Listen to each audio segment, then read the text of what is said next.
मियां अंसारी को उनका मालिक एक अंग्रेज था, उसने कहा कि तुम महात्मा गांधी का खाना बनाते हो, उसमें जहर डाल दो, गांधी को मार दो। तो भटक मियां ने जाकर गांधी के सामने रोकर कहा कि बापू खाना मत खाओ, इसमें जहर मिला हुआ है। और जब डॉक्टर राजेंद्र प्रसाद चंपारण 1950 में ट्रेन में गए थे, स्टेशन पर उतरे तो उन्होंने फटे कपड़ों में भटक मियां अंसारी को देखकर बुला रही है तो भटक मियां है। गोडसे गोली चलाया गांधी के ऊपर, जान लिया मर, भटक मियां अंसारी ने जहर नहीं दिया गांधी को। अब बोलो कौन वफादार है भारत का? भटक मियां अंसारी भूल गए तुम। अच्छा, हमारे सहाफी जर्नलिस्ट बैठे हैं, बड़ी देर से इंतजार में हैं हमारा भड़काऊ भाषण सुनने के लिए, ताकि इनको कुछ मलाई मिल जाए, इनका काम करना है। हम इन एतराज नहीं है, मगर हम अपने सहाफियों को पूछना चाह रहे कि भाई आपको मालूम सबसे पहला सहाफी जर्नलिस्ट जिसने अंग्रेजों के खिलाफ अपनी जान दी, उसका नाम क्या था? इनसे पूछ लो, नहीं मालूम होगा इनको इनके 9 बजे के एंकर का नाम मालूम होगा जो खाली नफरत करता है, बक बक बक बक बक बक। सबसे पहला सहाफी जर्नलिस्ट जो अंग्रेजों ने उसको मारा, उसका नाम मौलवी मोहम्मद बाखर। दिल्ली में उर्दू अखबार निकालते थे, मेरे ख्याल से दिल्ली न्यूज कुछ नाम, दिल्ली नाम अखबार नाम, बहरहाल उनका नाम मौलवी मोहम्मद बाखर। सरेआम उनको गोली मार दी गई, सरेआम उनको गोली मार दी गई। अच्छा, किसने महात्मा गांधी को कहा कि बापू ये ब्लैंक चेक है, जितने पैसे होना ले लो और तिलक स्वराजे फंड में बापू पैसे लिख लो? किसने चेक दिया था बापू को? क्या नाम था उसका? उसका नाम था उमर सुबहानी। उसने चेक दिया, बापू जितनी रकम, और उमर सुबहानी गरीब हो गए थे, इतना पैसा उन्होंने आजादी के लड़ाई में लाया था। उमर सुबहानी उनका नाम था। ये तारीख में आता है, मगर हमारे जो मुसलमानों से नफरत करने वाले, इनको कुछ नहीं मालूम और बार बार नफरत करते। मालेगांव में मंजलिस के मेले हैं, आपको मालूम मालेगांव के किले पर पेशवा और छत्रपति अंग्रेजों के खिलाफ उस वक्त के हथियार डाल दिए, मगर उस किले पर कौन लड़ रहा था अंग्रेजों से? मुसलमान लड़ रहा था। बोले नहीं, हम नहीं छोड़ेंगे। उसी मालेगांव के किले में अंग्रेजों का परचम उतार कर जलाने वाले कौन? मालेगांव के मुसलमान। हुकूमत बनाई उस वक्त सुलेमान मियां ने। कितने मुसलमान मारे गए? 5 को फांसी की सजा, 2 को इतना मारा गया कि मौत हो गई, 9 को उम्र कैद दिया गया।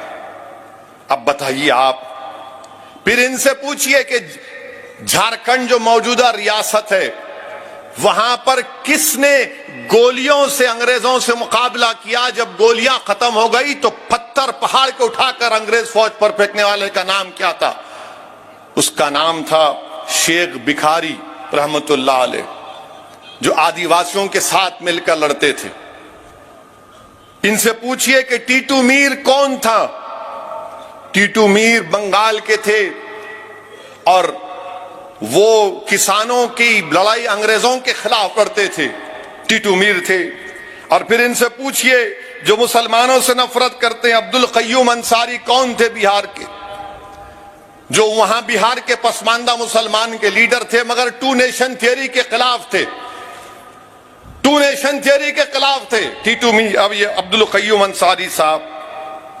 अच्छा, इनसे पूछिए जो मुसलमानों से नफरत करते हैं, अभी मुस्लिम खवातीन का जिक्र हुआ जिन्होंने अपनी जानों को कुर्बान किया।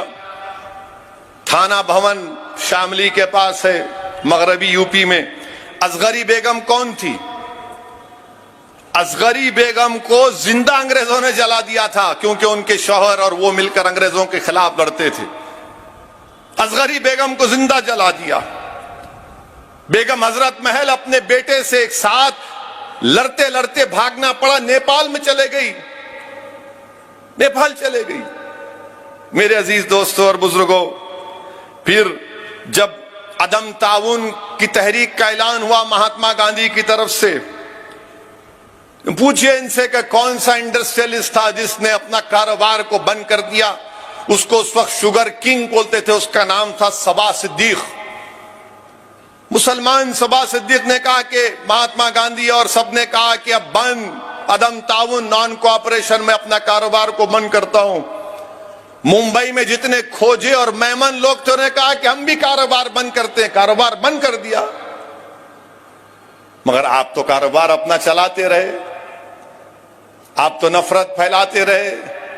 अच्छा, ये जो मुसलमानों से नफरत करते हैं उनसे पूछिए अल्लाह बख्श कौन था? अल्लाह बख्श कौन था? उनको बोलेंगे अल्लाह बख्श तो अल्लाह अल्लाह ही बोलेंगे, अल्लाह ही बोलेंगे। अल्लाह बख्श के बारे में मालूम ही नहीं। अल्लाह बख्श सिंध का चीफ मिनिस्टर था, जिना के सख्त खिलाफ था अल्लाह बख्श। दिल्ली में आजाद कॉन्फ्रेंस अल्लाह बख्श ने कराई थी। लोग बोलते उस जमाने में लाखों लोग आए थे। अल्लाह बख्श ने धज्जियां उड़ा दी जिन्ना के टू नेशन थ्योरी की। अल्लाह बख्श को जब चर्चिल की तकरीर अल्लाह बख्श ने बरतानिया के हाउस ऑफ कॉमन्स में सुनी कि चर्चिल ने हमारी जंग आजादी का मजाक उड़ाया, तो अल्लाह बख्श को सर का टाइटल, खान बहादुर का खिताब अंग्रेजों ने दिया था। और वो भी कहते हैं ऑर्डर ऑफ ब्रिटिश एम्पायर। तो अल्लाह बख्श ने कहा कि मैं मुंह पर फेंकता हूं अंग्रेजों के, क्योंकि विंस्टन चर्चिल ने हमारे मुजाहिदीन आजादी की तौहीन की। अच्छा, अल्लाह बख्श की हुकूमत को हटा दिया गया, वो चीफ मिनिस्टर नहीं थे अल्लाह बख्श। अब अल्लाह बख्श हटाने के बाद किसकी हुकूमत बनी? किसकी हुकूमत बनी? हिंदू महासभा और मुस्लिम लीग मिलकर हुकूमत बनाए, फिर हमको बोलते हम वफादार नहीं। अल्लाह बख्श को हटा दिए और अल्लाह बख्श के बाद हुकूमत बनी सावरकर की हिंदू महासभा और जिन्ना की मुस्लिम लीग मिलकर हुकूमत बनाए। अब फिर आप हमको बोलते हैं, ये सच्चाई है, इससे कोई इनकार नहीं कर सकता। क्विट इंडिया का जब नारा किसने दिया? यूसुफ मेहर अली ने दिया। साइमन गो बैक का नारा किसने दिया? यूसुफ मेहर अली ने दिया। आबिद हसन हैदराबाद के सुभाष चंद्र बोस को नेताजी का लक़ब किसने दिया? आबिद हसन ने दिया। कौन थे आबिद हसन? हैदराबाद के थे। नासिक में जाकर उन्होंने अंग्रेजों के कंट्रोल में एक ऑयल की रिफाइनरी थी, तो आबिद हसन उसको जलाना चाहते थे, गिरफ्तार हुए। बाद में जर्मनी गए इंजीनियरिंग कंप्लीट करने के लिए, वहां पर सुभाष चंद्र बोस नेताजी से मुलाकात हुई, उनसे बेहद मुतासिर हुए, तो वो उनके साथ रहे। नेताजी सुभाष चंद्र बोस जब जर्मनी से सबमरीन में जापान को गए, बहुत दूर गए, तो साथ थे आबिद हसन।